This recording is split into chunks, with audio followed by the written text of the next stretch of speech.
So Gypsy is now an artist. Hi everybody, welcome to my new art page. Because of course she is. Narcissists cannot stick to anything. Now, I am a professional artist.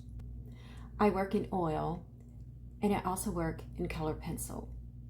So I feel qualified to offer valid critique of Gypsy's art.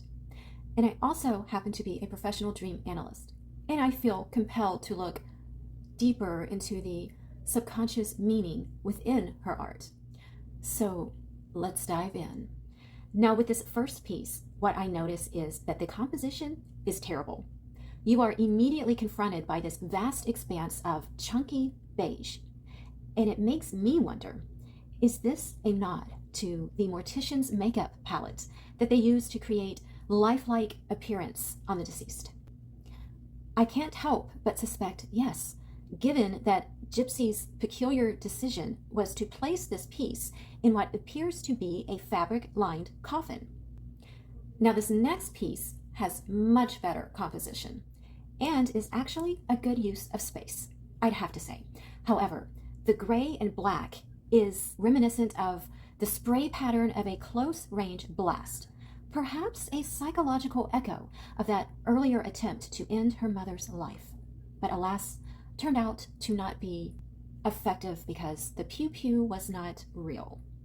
We can see that same naive recklessness in the gold flecks, which she haphazardly flung like confetti at a crime scene. A seemingly desperate bid, in my opinion, to glamorize evil intent. And finally, we have yet another disastrous composition. Those red swirls clash against that giant blank void. It's not only too abrupt, it indicates that the artist is attempting to recreate the wiping away of blood splatter after a successful matricide. One could argue this piece functions as a metaphorical scrubbing, if you will, an attempt to whitewash a heinous act into an artistic journey. I would entitle this piece, So 10 Years Ago. And there you have it. My conclusion is that we just might be seeing more confessions on canvas. Just my opinion. What do you think of Gypsy's art?